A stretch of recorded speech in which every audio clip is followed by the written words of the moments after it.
Imangi kidney नाम अमा मसागिदमक donate तौबीबने हाय इमाना सम कुमार की किडनी से अनिमक याद्रे हायबसि ताबा मतमदा पुंगिंग करी फावगिब लगे पुंगिंग पाखपा इचाबु कइनोनि तोरसिबो लाइना पाखलगा वाधै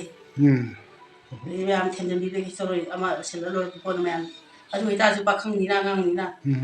मौदा अचिंबे तोहनिंगी अदु अयाम कखियना मतमदा दी था मातु लेगा मा कर तौरे करी मोंदगी टेस्ट तौफे अदुगा मौदा नामा हाकी बरे दौजिती यमु इतिमिजी मिंगोदे लेरोजी पाला हेना याम याम अदु अइना इचान निसिबनिना लाइबसे गमदबनिना लाइबे गमदबनि अइगोंदगी चानरने दाव याजना अदुगी इचाजा इना मौदा इना इचाबि खलगा मौदा इचा खिंगा लोइरे कोना खंजरे दुगा खरा लेगा सही यानी हम खरे हेला मया से इदा फेलो इचला कोन हिदा तो चाहू का पिसा तो लेगा अदुगी लो मसे में गो मसे में तो करे ओइसी इपाम दनी रहिजे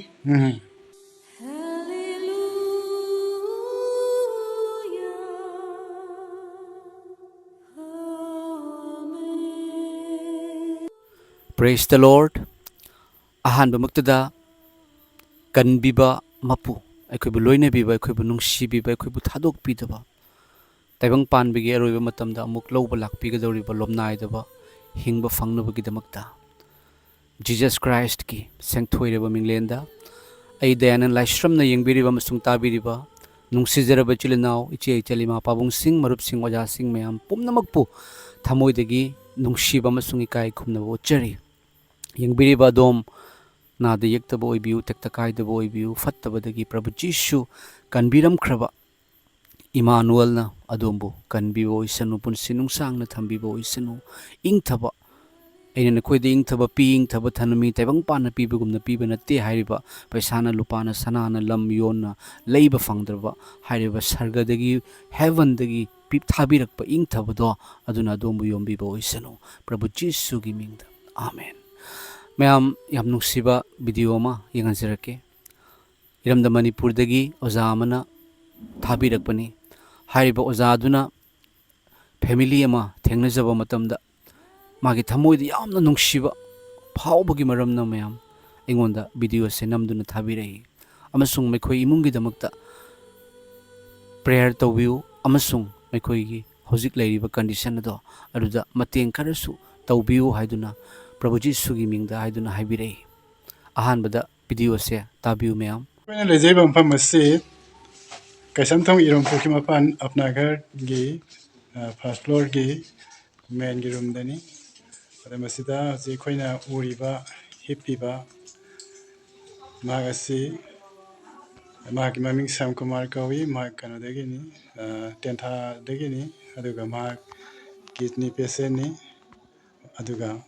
मागी खुयादा फंबीरिबसना सम Kumar Poppy इमानी मखोइगा ngakhtang wari sananabagi tanja adu lawjege sam kumar na ki anaba silayeng ko sahi kaya sure sahi ahom mari par sahi o mari par ka dore ba 2023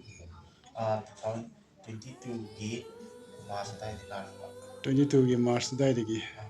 adu degi na layeng ba horabra March dagi tum March dai khale ko Rimsta rimsta ko khale test ko gi taw di kidney failure ko le hai ni sidi nahane khatuna taw de biara na ko to ga ko to ga tan kan taw si juda tan kan taw na 2023 gi June gi 5 dai taw kinisi animak animak phela animak phela adagi kini transplant tawrise laibra natraga kanadagi kramaina laide apon apai family apai badi sam kumar gi ima dagi kini si lawbane ko adorti imana masagi damak kidney nama bibi bane ba hai bi sam kumar gi khuyada phambi bi ma sina baki masani pa sam kumar si kidney animak failure hai basi डॉक्टरगी ट्रीटमेंटगी खंगबदगी सिंदब याद्रे हन डॉक्टरना ताकीबदगी डॉक्टरगी advice मतुंगिना संगो संकुमार Poppy इमा असना मागी kidney नाम असि Masani पासदा transplant तौरगा मा मसा असि मतम खरदा ओरसु हिमिनबगी आसादा मकोना असिगुंबा यामना पुनिंग नुसिनिंगाई ओइबा लायेंग अमदा मकोइसिंग असि फावबा Laramie मकोई si makhoi leifam si tenthani aduga makhoi mama masade khoina haji ure aduma ki imungi phibam aikhoi amu khamina si samkumar baba leiri ko isri nau kaya isna marine imung da senthok lambi si baba ga atai leiri bra akhoi baga inau baga na migi thaba apam hum surga si thara ga pena dialysis tau ko ila ba de na to adinga si bhol sahi ahum heraba mari sangsilaba si bawda layenga kusida baba ga inauni baga na suba adu khak na phangak pukhraga phangak padina layengi neba adu hojik matang stai na haidening basi aikoi gi layeng base layeng biriba doctor singi loksing ji isorni pibi baneba aduga ꯑꯩꯈꯣꯏꯅ ꯆꯥꯔꯤꯕ ꯊꯛꯏꯕ ꯗꯣꯛꯇꯔꯅ ꯄꯤꯔꯒ ꯏꯔꯒ ꯆꯥꯔꯤꯕ ꯊꯛꯏꯕ ꯍꯤꯗꯥꯛ ꯂꯥꯡꯊꯛꯁꯤꯡ ꯑꯁꯤꯁꯨ ꯃꯤꯑꯣꯏꯕꯅ ꯁꯦꯝꯕ ꯑꯣꯏꯔꯒꯁꯨ ꯃꯁꯤ ꯁꯦꯝꯅꯅꯕ ꯃꯆꯥꯛꯇꯤ ꯏꯁꯣꯔꯅ ꯄꯤꯕꯤꯕꯅꯦꯕ ꯑꯗꯨꯅ ꯃꯁꯤꯗ ꯑꯩꯅ ꯍꯥꯏꯖꯅꯤꯡꯕꯁꯤ ꯗꯣꯛꯇꯔ ꯑꯃꯁꯨꯡ ꯍꯤꯗꯥꯛ ꯂꯥꯡꯊꯛꯀꯤ ꯃꯊꯛꯇ ꯑꯩꯈꯣꯏꯅ ꯌꯥꯝꯅ ꯃꯔꯨꯑꯣꯏꯕ ꯑꯃꯗꯤ ꯏꯁꯣꯔꯒꯤ ꯌꯥꯕꯤꯕ ꯍꯥꯏꯕꯁꯤ ꯌꯥꯝ ꯃꯔꯨꯑꯣꯏ ꯑꯅꯥ ꯂꯥꯏꯌꯦꯡ ꯃꯇꯥꯡꯁꯤꯗ ꯑꯗꯨꯅ ꯁꯤꯒꯤ ꯃꯇꯥꯡꯗ ꯏꯆꯥꯅꯤꯄꯥ ꯁ꯭ꯌꯥꯝꯀꯨꯃꯥꯔꯒꯤ ꯑꯅꯥꯕꯒꯤ ꯂꯥꯏꯌꯦꯡꯕꯒꯤ ꯃꯇꯥꯡ ꯑꯁꯤꯗ ꯏꯁꯣꯔꯗ ꯍꯥꯏꯖꯕꯤꯕ मागी अनाबसी फननबा गिदमक्ता ईश्वर थौनी जबा पाम्बगी वखलोन इमाद लैबी को असे लेबन थई ममा मोने को असे खोइगी ईश्वर की थौगलदा पुगनिंग वखल थवाई हक्सांग कथोक्सरबा अदुग लोयना ईश्वरनसु मखोइबो मतम खुदिमुगि सिजनबा अदुग मिनिस्ट्री कांबो मलै मखोई इदुना श्यामकुमार की अनाबसी की मरमदा हाइजबसी माने पामी को द मखोई हाइजहनसे मखोई देखोने रिक्वेस्ट तौजसे श्यामकुमार की दमक अनाबसी फनना बिदमक मखोई रिक्वेस्ट तौ मतमदा ईश्वर दा हाइजब मतमदा प्रेयर तौ मतमदा अनाब डॉक्टर न यारोय हाइरबा खोई मियोइबगी आसागी वांगमदा लैख्रबा अदुम अनाब कया फागिबे हिंगित किबगी अदुगुम्बगी टेस्टिमोनी कया सुलाइबा अदुम ग्रुप अमने अदि ग्रुप तुगी लुसिंगबसी ओजा दयानंद लाइस्राम माक्सी मणिपुरदगी नते आसामदगिनी हाइबा अखोगी श्यामकुमारगी दमकता हाइजनबगी दमकता रिक्वेस्ट असि अखोई ओजा दयानंद लाइस्रामगी मफमदा अखोई थानबा थौरंग तौबनी तौजगनी अदुगा मसिदा मखा ताना इन हंजनिंगसी मतम कोइना लायेंगाबनिना सेंथमगी फिबम कर सोक्सिलमगद्रे खले सुबह चलते मपाम चाचे चाचे हाम फाजले सोनदी लाइसो की काटे चौरे अदुगा चाप थपन सिदे फ्री होरे मा हिदाक लेबा इ हेन का पता हो सि अब तारे हिदाक को तखर तंग ले तुयबा तैबा ताराम चाप अमनि देन बिली देन लेबा गमदेबा ओ हजिक सही मरी यौना लायेंगाबनिना थोदोना नुया याफबा इमुंगसु नतबा मियोइबगी समाज असिदा हिंगी हाइबगी उनसी मरेंदा लैबा पांजब इमुंग अमना असिगुम फिबमदा सही मरी लायेंगा पाइबस यामना अवाबै मसकने किडनी सि अनिमक याद्रे हाइबसि ताबा मतमदा पुंगनिंदा करी फाउगिबा लगे पुंगनिंदा पाखपा इसाबु कइनोनि तोरसिबो नाइना पाखदागा वानथै याम थेमजन बिबेगी सरोय अमा सेललोर कोन मैम अदु इताजु पाखंगनिना ngangnina मौदा अचिंबजे तोहनिंदि अदु याम कखियना अदुदा दिदी था मातु लेगा मा कल तोरे करी मोंदगी टेस्ट तौथोय ꯑꯗꯨꯒ ꯃꯉꯣꯟꯗ ꯅꯥꯝꯃ ꯍꯥꯞꯈꯤꯕꯅꯤ ꯑꯗꯣ ꯍꯧꯖꯤꯛꯇꯤ ꯌꯦꯡꯉꯨ ꯏꯆꯦꯁꯤ ꯃꯤꯉꯣꯟꯗ ꯂꯩꯔꯨꯗꯤ ꯂꯨꯄꯥ ꯂꯥꯛ ꯍꯦꯟꯅ ꯌꯥꯝ ꯌꯥꯝꯃꯦ ꯑꯗꯣ ꯑꯩꯅ ꯏꯆꯥꯅ ꯅꯨꯡꯁꯤꯕꯅꯤꯅ ꯂꯩꯕꯁꯨ ꯉꯝꯗꯕꯅꯤꯅ ꯂꯩꯕ ꯉꯝꯗꯕꯅꯤꯅ ꯑꯩꯉꯣꯟꯗꯒꯤ ꯆꯥꯟꯅꯔꯅꯦ ꯗꯥꯎ ꯌꯥꯗꯅ ꯑꯗꯩꯗꯤ ꯏꯆꯥꯁꯦ ꯑꯩꯅ ꯃꯉꯣꯟꯗ ꯑꯩꯅ ꯏꯆꯥꯗꯤ ꯈꯜꯂꯒ ꯃꯉꯣꯟꯗ ꯏꯆꯥ ꯈꯪꯉꯒ ꯂꯣꯏꯔꯦꯀꯣꯅ ꯈꯟꯖꯔꯦ ꯑꯗꯨꯒ ꯈꯔ ꯂꯩꯔꯒ ꯆꯍꯤ 2 ꯈꯔ ꯍꯦꯟꯅ 3 ꯃꯌꯥꯁꯤꯗꯩꯗ ꯑꯃꯨꯛ ꯐꯦꯜ ꯑꯣꯏꯁꯤꯜꯂꯛꯄꯅꯤ ꯍꯤꯗꯥꯛꯇꯣ ꯆꯥꯍꯧꯗꯕꯒꯤ ꯄꯩꯁꯥꯗꯣ ꯂꯩꯇꯗꯅ ꯑꯗꯒꯤ ꯂꯧ ꯃꯆꯦ ꯑꯃ ꯏꯪꯈꯣꯜ ꯃꯆꯦ ꯑꯃ ꯂꯣꯏꯅ ꯇꯣꯛꯈ꯭ꯔꯦ ꯍꯧꯖꯤꯛꯁꯤ ꯏꯄꯥꯝꯗꯅꯤ ꯂꯩꯔꯤꯁꯦ ꯑꯗꯩ ꯑꯃꯨꯛ ꯐꯦꯜ ꯑꯣꯏꯔꯛꯄꯗꯒꯤ ꯑꯃꯨꯛ ꯁꯤꯗꯩꯗ ꯍꯞꯇꯥ ꯑꯃꯗ 3ꯔꯛ ꯇꯧꯔꯕꯅꯤꯅ ꯄꯩꯁꯥꯗꯣ ꯄꯨꯊꯥꯡ ꯉꯝꯗꯦ ꯑꯗꯒꯤ ꯃꯄꯥꯒ ꯃꯅꯥꯎꯄꯥꯁꯨ ꯍꯧꯖꯤꯛ ꯊꯕꯛ ꯂꯩꯇꯕ ꯁꯨꯗꯕꯅꯤ ꯀꯨꯏꯔꯦ ꯊꯥ 2 ꯁꯨꯔꯦ ꯄꯩꯁꯥ ꯊꯥꯔꯛꯇꯕ ꯁꯤꯗ ꯑꯩꯈꯣꯏꯒꯤ ꯁꯝ ꯀꯨꯃꯥꯔꯒꯤ ꯏꯃꯥꯅ ꯍꯥꯏꯕꯤꯕꯁꯤ ꯅꯨꯡꯁꯤꯔꯕ ꯑꯃꯒꯤ ꯊꯋꯥꯏ ꯑꯣꯏꯖꯔꯤꯕ ꯃꯆꯥꯅꯤꯄꯥ ꯑꯁꯤꯅ ꯀꯤꯗꯅꯤ ꯑꯅꯤꯃꯛ ꯐꯦꯜ ꯑꯣꯏꯔꯛꯄꯁꯤꯗ ꯑꯗꯨꯛꯀꯤ ꯃꯇꯤꯛ ꯑꯋꯥꯕ ꯑꯣꯏꯈꯤ ꯂꯣꯏꯅꯅ ꯋꯥꯟꯊꯕ ꯐꯥꯎ ꯋꯥꯟꯊꯈꯤ ꯍꯥꯏꯕꯅꯤ ꯑꯗꯨꯕꯨ ꯉꯁꯥꯏꯒꯤ ꯀꯤꯗꯅꯤꯁꯦ ꯑꯅꯤꯃꯛ ꯐꯦꯜ ꯑꯣꯏꯔꯕꯅꯤꯅ ꯑꯃ ꯍꯥꯞꯇꯕꯗꯤ ꯁꯨꯡꯌꯥ ꯌꯥꯗꯕ ꯑꯗꯨꯕꯨ ꯃꯈꯣꯏꯒꯤ ꯐꯦꯃꯤꯂꯤ ꯀꯟꯗꯤꯁꯟꯁꯤ ꯐꯠꯇꯕꯒꯤ ꯃꯔꯝꯅ ꯃꯤꯉꯣꯟꯗꯒꯤ ꯂꯩꯕꯗꯤ ꯉꯝꯗꯕ ꯑꯗꯨꯅ ꯃꯥꯒꯤ ꯏꯃꯨꯡ ꯃꯅꯨꯡꯗ ꯀꯅꯥꯒꯤ ꯀꯤꯗꯅꯤꯕꯨ ꯆꯥꯟꯅꯒꯗꯒꯦ ꯍꯥꯏꯅ ꯊꯤꯕ ꯃꯇꯝꯗ ꯇꯦꯁ ꯇꯧꯕ ꯃꯇꯝꯗ ꯁꯝ ꯀꯨꯃꯥꯔꯒ ꯏꯃꯥꯒ ꯆꯥꯟꯅꯔꯝꯕꯗꯒꯤ ꯏꯃꯥꯒꯤ ꯀꯤꯗꯅꯤ ꯅꯥꯝ ꯑꯁꯤ ꯃꯆꯥ ꯏꯄꯥ ꯑꯁꯤꯗ ꯍꯥꯞꯄꯤꯔꯒ ꯃꯃꯥ ꯃꯆꯥꯒꯤ ꯄꯨꯟꯁꯤ ꯑꯁꯤ ꯃꯇꯝ ꯈꯔꯗꯪ ꯑꯣꯏꯔꯕꯁꯨ ꯍꯤꯡꯖꯈꯤꯒꯦ ꯍꯥꯏꯕꯒꯤ ꯑꯁꯥꯗ ꯃꯈꯣꯏ ꯂꯥꯏꯌꯦꯡ ꯑꯁꯤ ꯆꯠꯊꯔꯛꯄꯅꯤ ꯍꯥꯏꯅ ꯇꯥꯛꯄꯤꯕꯅꯤ ꯑꯗ ꯁꯤꯒꯨꯝꯕ ꯂꯥꯏꯌꯦꯡ ꯆꯠꯊꯔꯛꯄ ꯃꯇꯝꯁꯤꯗ ꯃꯇꯝ ꯀꯨꯏꯅ ꯂꯥꯏꯌꯦꯡꯂꯛꯄꯒꯤ ꯃꯔꯝꯅ ꯁꯦꯟ ꯊꯨꯝꯒꯤ ꯌꯥꯝꯅ ꯈꯨꯗꯣꯡꯆꯥꯗꯕ ꯑꯋꯥꯕ ꯀꯌా ꯊꯦꯡꯅꯔꯦ ꯍꯥꯏꯅꯁꯨ ꯇꯥꯛꯄꯤ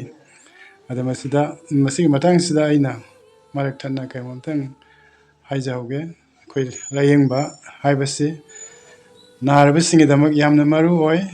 ꯑꯅꯥꯕꯁꯤꯡꯒꯤꯗꯃꯛ ꯗꯣꯛꯇꯔ ꯑꯃꯁꯨꯡ ꯍꯤꯗꯥꯛ ꯑꯁꯤꯅ ꯑꯅꯥꯕꯒꯤꯗꯤ ꯇꯉꯥꯏꯐꯗꯕ ꯇꯧꯗꯕ ꯌꯥꯗ꯭ꯔꯕ ꯑꯃꯁꯨꯡ ꯃꯈꯣꯏꯗꯒꯤ ꯂꯥꯞꯊꯣꯛꯄ ꯁꯨꯡꯌꯥ ꯌꯥꯗꯕ ꯑꯗꯨꯒꯨꯝꯕ ꯂꯝꯕꯤ ꯑꯃꯈꯛꯅꯤ ꯑꯗꯨꯕꯨ ꯑꯩꯈꯣꯏꯒꯤ ꯑꯅꯥ ꯂꯥꯏꯌꯦꯡ ꯑꯁꯤꯗ ꯌꯦꯡꯕꯤꯔꯤꯕ ꯗꯣꯛꯇꯔꯁꯤꯡꯁꯨ ꯃꯈꯣꯏꯒꯤ ꯂꯧꯁꯤꯡ ꯒ꯭ꯌꯥꯟ ꯑꯁꯤ ꯏꯁꯣꯔꯅ ꯄꯤꯅꯕꯤꯕꯅꯤ ꯑꯗꯨꯒ ꯑꯩꯈꯣꯏ ꯑꯅꯥꯕꯁꯤꯡꯅ ꯆꯥꯅꯅꯕ ꯍꯤꯗꯥꯛ ꯂꯥꯡꯊꯛ ꯑꯩꯈꯣꯏꯒꯤ ꯐꯥꯔꯃꯥꯁꯤꯗꯒꯤ ꯂꯩꯔꯤꯕ ꯆꯥꯔꯤꯕ ꯃꯌꯥꯝꯁꯤ ꯃꯤꯑꯣꯏꯕꯅ ꯁꯦꯝꯕ ꯑꯣꯏꯔꯒꯁꯨ ꯍꯥꯏꯔꯤꯕ ꯄꯣꯠꯁꯛꯁꯤꯡ ꯑꯁꯤ ꯁꯦꯝꯅꯅꯕ ꯃꯆꯥꯛꯁꯤꯡ ꯑꯗꯨꯗꯤ ꯏꯁꯣꯔꯅ ꯄꯤꯕꯤꯕꯅꯤ ꯑꯗꯨꯅ ꯑꯩꯈꯣꯏꯅ ꯂꯥꯏꯌꯦꯡꯕ ꯃꯇꯝꯗ ꯈ꯭ꯋꯥꯏꯗꯒꯤ ꯃꯔꯨꯑꯣꯏꯕꯗꯤ ꯗꯣꯛꯇꯔ ꯑꯃꯁꯨꯡ ꯅꯔꯁꯀꯤ ꯃꯊꯛꯇ ꯑꯩꯈꯣꯏꯅ ꯏꯍꯥꯟ ꯍꯥꯟꯕꯗ ꯏꯁꯣꯔꯁꯤ ꯌꯥꯝ ꯃꯔꯨ ꯑꯣꯏ ꯃꯔꯝꯗꯤ ꯗꯣꯛꯇꯔꯁꯨ ꯃꯥꯒꯤ ꯂꯧꯁꯤꯡ ꯒ꯭ꯌꯥꯟꯅ ꯗꯣꯛꯇꯔ ꯑꯣꯏꯕꯅꯤ ꯍꯤꯗꯥꯛꯁꯨ ꯏꯕꯨꯡ ꯃꯥꯒꯤ ꯊꯧꯖꯥꯟꯅ ꯍꯤꯗꯥꯛꯁꯤꯡ ꯑꯁꯤ ꯁꯦꯝꯕ ꯌꯥꯕꯒꯤ ꯃꯆꯥꯛꯁꯤꯡ ꯑꯗꯨ ꯏꯁꯣꯔꯅ ꯄꯤꯕꯤꯕꯅꯤ ꯑꯗꯨꯅ ꯃꯥꯅ ꯂꯥꯏꯌꯦꯡꯖꯕ ꯃꯇꯝꯗ ꯂꯥꯏꯌꯦꯡꯕꯤꯔꯤꯕ ꯗꯣꯛꯇꯔꯁꯤꯡ ꯑꯗꯨꯅ ꯃꯥꯒꯤ ꯑꯅꯥꯕ ꯑꯁꯤꯒ ꯆꯥꯟꯅꯅ ꯅꯨꯡꯁꯤꯅ ꯂꯥꯏꯌꯦꯡ ꯄꯊꯥꯞ ꯑꯁꯤ ꯆꯠꯊꯕ ꯌꯥꯅꯅꯕ ꯑꯃꯁꯨꯡ ꯃꯍꯥꯛꯀꯤ ꯆꯥꯖ ꯊꯛꯆꯔꯤꯕ ꯍꯤꯗꯥꯛ ꯂꯥꯡꯊꯛ ꯇꯧꯖꯔꯤꯕ ꯇ꯭ꯔꯤꯠꯃꯦꯟ ꯈꯨꯗꯤꯡꯃꯛꯇ ꯏꯁꯣꯔꯅ ꯊꯧꯖꯥꯟꯕꯤꯗꯨꯅ ꯃꯥꯒꯤ ꯑꯅꯥꯕ ꯑꯁꯦ ꯄꯨꯡꯀꯣꯛ ꯀꯣꯛꯄ ꯄꯨꯝꯁꯦꯡ ꯁꯦꯡꯗꯣꯛꯄ ꯌꯥꯅꯅꯕꯒꯤꯗꯃꯛ ꯑꯩꯈꯣꯏꯅ ꯏꯁꯣꯔꯒꯤ ꯍꯥꯏꯕꯗꯤ ꯃꯄꯨ ꯃꯥꯒꯤ ꯀꯟꯕꯤꯕ ꯃꯄꯨ ꯃꯥꯒꯤ ꯈꯨꯌꯥꯈꯥꯗ ꯑꯩꯈꯣꯏꯅ ꯆꯪꯖꯕꯁꯤ ꯌꯥꯝꯅ ꯃꯊꯧ ꯇꯥꯏ ꯃꯔꯝ ꯑꯗꯨꯅ ꯑꯩꯈꯣꯏꯅ ꯀꯟꯕꯤꯕ ꯃꯄꯨ ꯂꯩꯁꯦꯝꯕ ꯃꯄꯨ ꯏꯕꯨꯡ ꯃꯥꯒꯤ ꯈꯨꯌꯥꯈꯥꯗ ꯑꯩꯈꯣꯏ ꯆꯪꯖꯕ ꯃꯁꯤ ꯃꯊꯧ ꯇꯥꯕꯒꯤ ꯃꯔꯝꯅ ꯑꯩꯈꯣꯏ ꯏꯁꯥꯅ ꯋꯥꯈꯜ ꯄꯨꯛꯅꯤꯡꯁꯤ ꯏꯁꯣꯔꯗ ꯆꯦꯠꯅ ꯊꯝꯕꯒ ꯂꯣꯏꯅꯅ ꯏꯁꯣꯔꯒꯤ ꯊꯧꯒꯜ ꯇꯧꯕꯤꯔꯤꯕ ꯑꯃꯁꯨꯡ ꯃꯍꯥꯛꯀꯤ ꯁꯦꯕꯥ ꯇꯧꯖꯔꯤꯕ ꯏꯄꯥꯒꯤ ꯃꯤꯡꯗ ꯃꯈꯣꯏꯒꯤ ꯄꯨꯟꯁꯤ ꯃꯇꯝ ꯀꯠꯊꯣꯛꯇꯨꯅ ꯏꯁꯣꯔꯒꯤ ꯊꯧꯒꯜ ꯇꯧꯕꯤꯔꯤꯕ ꯏꯆꯤꯜ ꯏꯅꯥꯎꯁꯤꯡ ꯑꯣꯖꯥꯁꯤꯡ ꯀꯌꯥꯃꯔꯨꯝ ꯂꯩ ꯃꯗꯨꯁꯤꯡꯒꯤ ꯃꯅꯨꯡꯗ ꯑꯩꯅ ꯃꯤꯡ ꯑꯣꯏꯅ ꯄꯟꯖꯔꯕꯗ ꯑꯣꯖꯥ ꯗꯌꯥꯅꯟꯗ ꯂꯥꯏꯁ꯭ꯔꯝ ꯃꯍꯥꯛ ꯑꯁꯤ ꯑꯁꯤꯒꯨꯝꯕ ꯑꯅꯥ ꯑꯌꯦꯛꯁꯤꯗ ꯌꯥꯝꯅ ꯅꯨꯡꯁꯤꯕꯤꯕ ꯑꯃꯁꯨꯡ ꯌꯥꯝꯅ ꯑꯋꯥ ꯑꯅꯥꯗ ꯌꯥꯝꯅ ꯁꯔꯨꯛ ꯌꯥꯕꯤꯕ ꯑꯃꯁꯨꯡ ꯃꯈꯣꯏꯒꯤꯗꯃꯛ ꯏꯁꯣꯔꯗ ꯃꯥꯒꯤ ꯄꯨꯛꯅꯤꯡ ꯍꯛꯆꯥꯡ ꯊꯋꯥꯏ ꯀꯠꯊꯣꯛꯄ ꯂꯣꯏꯅ ꯄ꯭ꯔꯦꯌꯔ ꯇꯧꯕꯤꯕ ꯑꯗꯨꯒꯨꯝꯕ ꯑꯣꯖꯥ ꯑꯃ ꯂꯩ ꯃꯍꯥꯛꯁꯤ ꯑꯦꯚꯥꯟꯖꯦꯂꯤꯁꯁꯨ ꯅꯠꯇꯦ ꯄꯥꯁꯇꯔꯁꯨ ꯅꯠꯇꯦ ꯏꯆꯝ ꯆꯝꯕ ꯏꯁꯣꯔꯒꯤ ꯊꯧꯒꯜ ꯇꯧꯖꯕ ꯃꯤꯑꯣꯏ ꯑꯃꯅꯤ ꯑꯗꯨꯕꯨ ꯃꯍꯥꯛꯁꯤ ꯏꯁꯣꯔꯅꯗꯤ ꯌꯥꯝꯅ ꯆꯥꯎꯅ ꯁꯤꯖꯤꯟꯅꯕ ꯑꯁꯤꯒꯨꯝꯕ ꯑꯣꯖꯥ ꯑꯁꯤ ꯑꯩꯈꯣꯏꯅ ꯏꯆꯥꯅꯨꯄꯥ ꯁꯟꯀꯨꯃꯥꯔꯒꯤꯗꯃꯛ ꯄ꯭ꯔꯦꯌꯔ ꯇꯧꯅꯅꯕ ꯑꯩꯈꯣꯏ ꯔꯤꯀ꯭ꯋꯦꯁ ꯇꯧꯁꯤ ꯑꯗꯨꯒ ꯃꯊꯪꯗ ꯑꯩꯅ ꯍꯪꯖꯅꯤꯡꯕꯁꯤ ꯆꯍꯤ 3.5 4 ꯅꯛꯁꯜꯂꯛꯈ꯭ꯔꯦꯕ ꯂꯥꯏꯌꯦꯡꯂꯛꯏꯁꯦ 4 ꯍꯥꯏꯕꯗꯨ ꯑꯣꯏꯔꯦ adana matam kuina layeng patawsi chatra pagi maram na imung manung da sen thomgi awat problem ka maram thengnare ni man haibes takpi khre adiga hojik si achauba arumba polumama hek lakpa matam da puthokpa ngamroi da bagi phibam da leirabane masagi lam inkhon yum inkhon yon khre adiga hoji imasi gi mapam da leire hai makhoi gi leijarma khuding mangsiloi yon thokraba matungda ꯑꯗꯨ ꯉꯁꯤꯗꯤ ꯃꯈꯣꯏꯅ ꯎꯄꯥꯏ ꯂꯩꯇꯅ ꯍꯣꯔꯦꯟ ꯀꯔꯤ ꯑꯣꯏꯅꯤ ꯍꯌꯦꯡ ꯀꯔꯤ ꯑꯣꯏꯒꯅꯤ ꯍꯥꯏꯕꯒꯤ ꯑꯋꯥꯕ ꯄꯣꯠꯂꯨꯝꯁꯤꯒ ꯂꯣꯏꯅꯅ ꯅꯨꯡꯁꯤꯕ ꯃꯆꯥ ꯑꯁꯤ ꯂꯥꯌꯦꯡꯗꯕꯗꯤ ꯌꯥꯗꯕꯅꯤꯅ ꯏꯃꯥ ꯑꯁꯤꯅ ꯃꯆꯥꯅꯤꯄꯥ ꯑꯁꯤꯕꯨ ꯃꯇꯝ ꯈꯨꯗꯤꯡꯃꯛꯇ ꯂꯣꯏꯅꯗꯨꯅ ꯁꯦꯟꯅꯗꯨꯅ ꯑꯗꯨꯒ ꯋꯥꯔꯁꯨ ꯋꯥꯅ ꯃꯤꯉꯣꯟꯗꯒꯤ ꯄꯨꯕ ꯂꯪꯕ ꯑꯣꯏꯔꯒꯁꯨ ꯂꯥꯌꯦꯡ ꯄꯊꯥꯕꯁꯤ ꯉꯁꯤ ꯐꯥꯎꯕ ꯆꯠꯊꯕꯤꯔꯤ ꯍꯥꯏꯕꯁꯤ ꯇꯥꯛꯄꯤꯕꯅꯤ ꯑꯗꯨꯅ ꯚꯤꯗꯤꯑꯣ ꯑꯁꯤꯕꯨ ꯌꯦꯡꯕꯤꯕ ꯇꯥꯕꯤꯔꯤꯕ ꯃꯤꯄꯨꯝ ꯈꯨꯗꯤꯡꯃꯛꯅ ꯑꯋꯥꯕ ꯇꯥꯔꯕ ꯏꯃꯨꯡ ꯑꯁꯤꯒꯤ ꯑꯅꯥ ꯑꯌꯦꯛꯀꯤ ꯁꯦꯟ ꯊꯨꯝꯒꯤ ꯃꯔꯝꯗ ꯑꯉꯝ ꯑꯉꯝꯕ ꯃꯇꯦꯡ ꯄꯥꯡꯕꯤꯔꯒ ꯏꯁꯣꯔꯒꯤ ꯃꯤꯡꯗ ꯏꯁꯣꯔꯒꯤ ꯅꯨꯡꯁꯤꯕ ꯑꯃꯁꯨꯡ ꯏꯁꯣꯔꯒꯤ ꯊꯧꯖꯥꯜ ꯑꯗꯨ ꯐꯪꯖꯕ ꯌꯥꯕ ꯑꯗꯨꯒꯨꯝꯕ ꯏꯃꯨꯡ ꯑꯃ ꯑꯣꯏꯍꯟꯕꯤꯌꯨ ꯄ꯭ꯔꯦꯌꯔꯒ ꯂꯣꯏꯅꯅ ꯑꯉꯝ ꯑꯉꯝꯕ ꯃꯇꯦꯡ ꯄꯥꯡꯕꯤꯌꯨ ꯍꯥꯏꯕꯁꯤ ꯑꯩꯅ ꯑꯩꯈꯣꯏꯒꯤ ꯅꯥꯔꯤꯕ ꯁ꯭ꯌꯥꯝꯀꯨꯃꯥꯔ ꯏꯆꯥꯅꯤꯄꯥ ꯑꯁꯤꯒꯤ ꯇꯔꯞꯇꯒꯤ ꯑꯩꯅ ꯋꯥꯍꯩ ꯈꯔ ꯑꯁꯤ ꯐꯣꯡꯗꯣꯛꯆꯔꯤ ꯃꯁꯤꯅꯤ ꯃꯌꯥꯝ ꯚꯤꯗꯤꯑꯣ ꯑꯁꯤ ꯑꯩꯅ ꯌꯦꯡꯖꯕ ꯃꯇꯝꯗ ꯑꯁꯨꯛꯀꯤ ꯃꯇꯤꯛ ꯊꯃꯣꯏꯗ ꯅꯨꯡꯁꯤꯕ ꯀꯞꯅꯤꯡꯕ ꯐꯥꯎꯏꯀꯣ ꯏꯃꯥ ꯍꯥꯏꯕꯁꯤ ꯏꯃꯥꯅꯤ ꯏꯃꯥꯒꯨꯝꯕ ꯏꯃꯥ ꯏꯄꯥꯒꯨꯝꯕꯁꯤ ꯀꯅꯥꯁꯨ ꯌꯥꯎꯗꯦꯀꯣ ꯃꯌꯥꯝ ꯇꯥꯏꯕꯪ ꯄꯥꯟꯕꯗ ꯑꯣꯏꯖꯕ ꯊꯤꯗꯕꯒꯤ ꯅꯨꯡꯁꯤꯕꯁꯦ ꯃꯃꯥ ꯃꯄꯥꯅꯤ ꯃꯔꯝ ꯑꯁꯤꯅꯅꯤ ꯕꯥꯏꯕꯜꯅ ꯄ꯭ꯔꯚꯨ ꯖꯤꯁꯨꯅ ꯅꯃꯥ ꯅꯄꯥꯅ ꯍꯥꯏꯕ ꯏꯜꯂꯨ ꯇꯥꯏꯕꯪ ꯄꯥꯟꯕꯗ ꯄꯨꯟꯁꯤ ꯅꯨꯡꯁꯥꯡꯅ ꯍꯤꯡꯅꯕꯒꯤꯗꯃꯛꯇ ꯅꯃꯥ ꯅꯄꯥꯅ ꯍꯥꯏꯕ ꯏꯜꯂꯨ ꯏꯀꯥꯏ ꯈꯨꯝꯅꯧ ꯍꯥꯏꯔꯤꯕꯁꯤ ꯃꯃꯥꯗꯨꯅ ꯌꯦꯡꯕꯤꯌꯨ ꯃꯌꯥꯝ ꯃꯆꯥꯅꯨꯄꯥꯗꯣ ꯀꯤꯗꯅꯤ ꯑꯅꯤꯃꯛ ꯗꯦꯃꯦꯖ ꯑꯣꯏꯔꯦ ꯍꯥꯏꯅ ꯇꯥꯕ ꯃꯇꯝꯗ ꯃꯃꯥꯗꯨꯅ ꯃꯆꯥꯅꯨꯄꯥꯕꯨ ꯅꯨꯡꯁꯤꯕꯒꯤ ꯃꯔꯝꯅ ꯃꯥꯒꯤ ꯀꯤꯗꯅꯤ ꯑꯃ ꯗꯣꯅꯦꯠ ꯇꯧꯕꯤꯕꯅꯦꯕ ꯃꯆꯥꯗꯨꯒ ꯀꯤꯗꯅꯤ ꯑꯃ ꯂꯩꯕ ꯃꯇꯝꯗ ꯀꯌꯥꯒꯤ ꯃꯇꯤꯛ ꯄꯩꯁꯥꯅꯣꯀꯣ ꯄꯩꯁꯥꯁꯨ ꯂꯩꯖꯗꯕ ꯑꯗꯨꯅ ꯃꯃꯥꯗꯨꯅ ꯃꯥꯒꯤ ꯊꯃꯣꯏ ꯁꯦꯠꯇꯠꯂꯒ ꯄꯤꯕ ꯍꯥꯏꯕꯗꯁꯨ ꯍꯥꯏꯃꯟꯕ ꯊꯣꯛꯑꯔꯣꯏꯀꯣ ꯃꯌꯥꯝ ꯌꯥꯝ ꯅꯨꯡꯁꯤ ꯌꯥꯝꯅ ꯅꯨꯡꯁꯤꯕ ꯚꯤꯗꯤꯑꯣ ꯑꯁꯤ ꯊꯥꯕꯤꯔꯛꯄꯒꯤꯗꯃꯛꯇ ꯑꯣꯖꯥꯕꯨ ꯊꯥꯒꯠꯆꯔꯤ ꯃꯌꯥꯝ ꯑꯩ ꯍꯣꯂꯤ ꯕꯥꯏꯕꯜꯗꯒꯤ ꯏꯁꯣꯔꯒꯤ ꯋꯥꯍꯩ ꯑꯃ ꯄꯥꯊꯣꯛꯆꯔꯛꯀꯦ ꯑꯩꯈꯣꯏꯅ ꯂꯥꯏꯔꯕꯗ ꯑꯋꯥ ꯑꯅꯥꯗ ꯃꯇꯦꯡ ꯄꯥꯡꯕꯁꯦ ꯈ꯭ꯔꯤꯁꯇꯤꯌꯟ ꯑꯃꯒꯤ ꯈ꯭ꯋꯥꯏꯗꯒꯤ ꯆꯥꯎꯕ ꯊꯕꯛꯅꯤ ꯃꯁꯤ ꯖꯤꯁꯨ ꯈ꯭ꯔꯤꯁꯇꯅ ꯑꯩꯈꯣꯏꯗ ꯇꯥꯛꯄꯤꯔꯝꯕꯗꯨꯅꯤ ꯑꯗꯨꯒ ꯄꯥꯎꯔꯧ ꯄ꯭ꯔꯣꯚꯥꯞꯁꯇꯁꯨ ꯃꯌꯥꯝ ꯄꯥꯎꯔꯧꯒꯤ ꯄꯟꯗꯨꯞ 18ꯒꯤ ꯄꯗ 13ꯇ ꯑꯁꯨꯝꯅ ꯍꯥꯏ ꯄꯗ 18 ꯀꯣ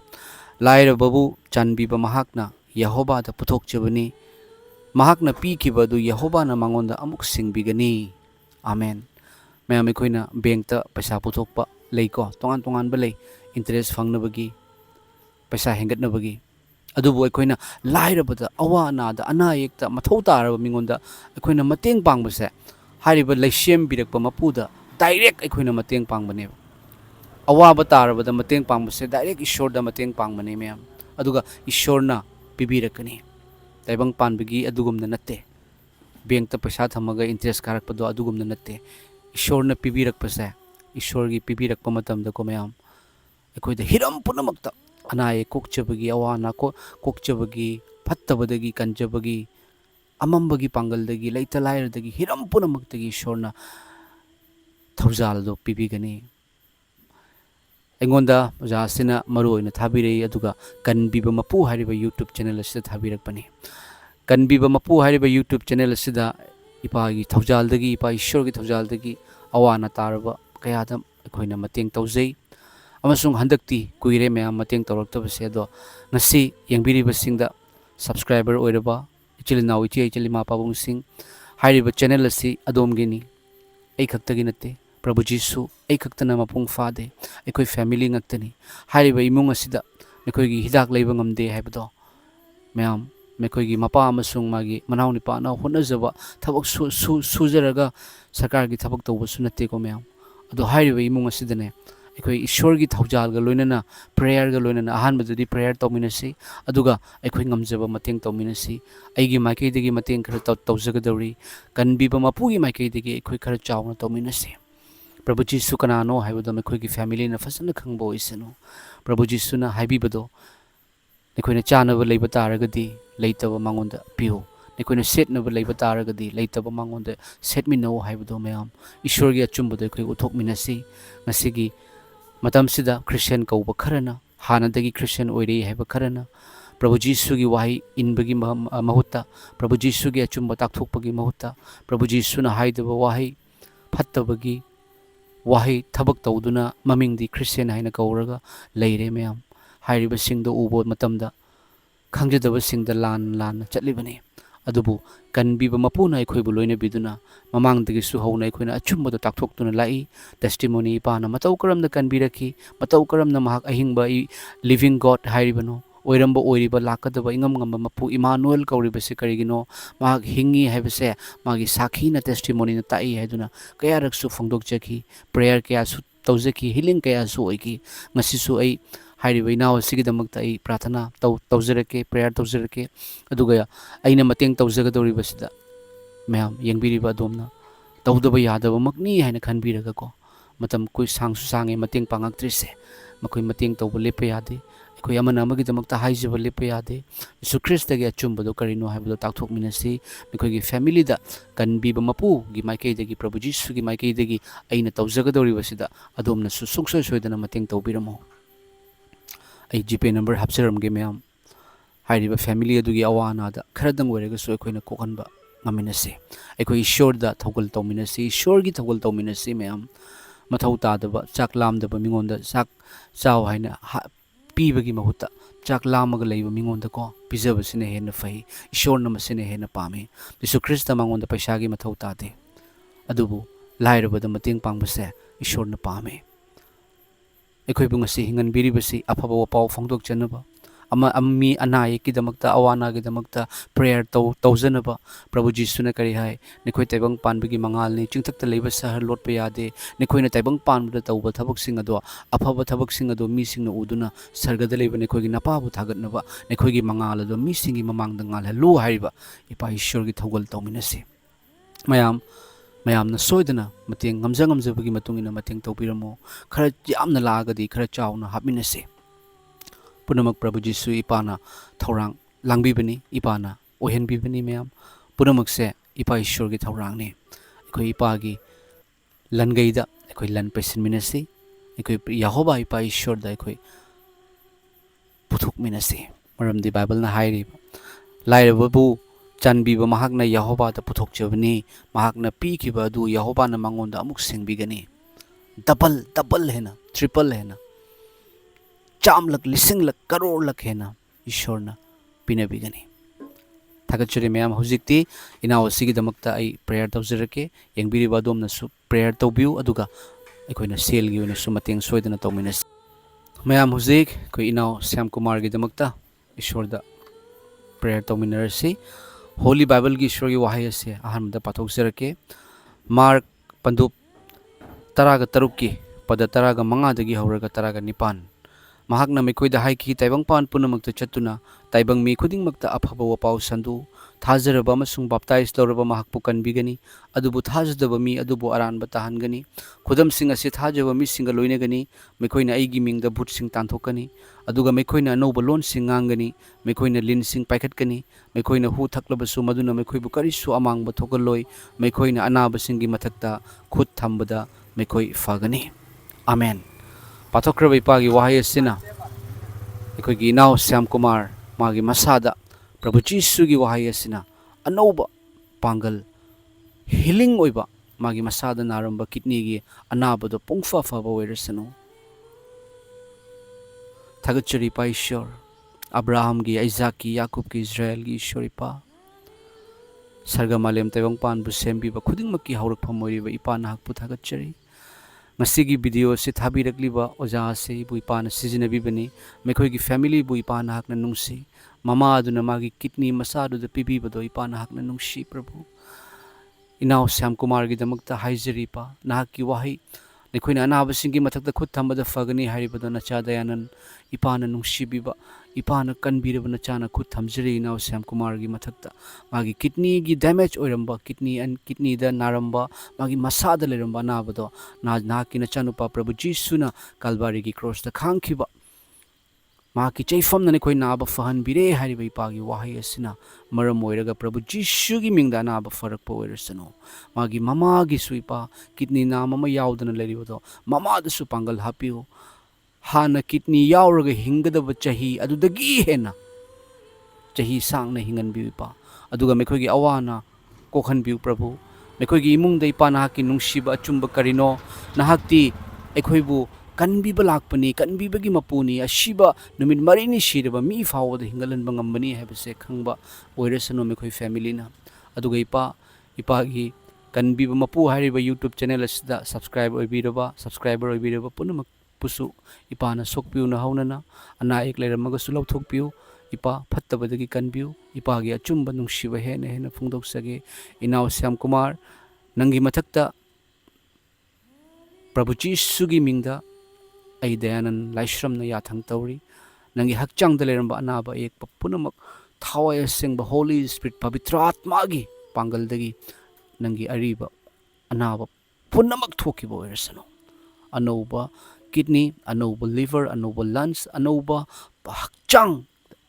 ipana ohen bi oirasano yelamba haikap jikap ki phattabagi pangal leramba taragasu punamak Nazaret ki Prabhu Jishu na khongkhara thamki boirsanu ngasidagi nangonda anoba asa anoba healing anoba hakchang Nazaret ki Prabhu Jishu gi mingda ipa ishor na pinabi boirsanu amen hallelujah ipa soidana ipa na fahan bire ni ipa na fahan bikre Prabhu Jishu gi mingda nijaba matam de ipa na pibi dharma chenba singi haijabadi ipa na hakna tai ai mapung fade adubu ipa Prabhu Jishu gi ina chamthok piduna ina leibiduna dharma chenbo henbibagi damakta thagatchari Prabhu Jishu na loina bibo oirasano amen mayam thagatchari chilnaw jejel singna comment tawbiramo aduga share tawbiu aduga hairiba inaw sida ima sida ekhoigi imung manungda ekhoina kanbiba mapugi maikidagi mateng tawjagadoribase sida adomna su soidana sarugi abiu ipa ishor da ekoi puthok minasi ipana saruk chama hena singbirakani Prabhu Jishu gi mingda amen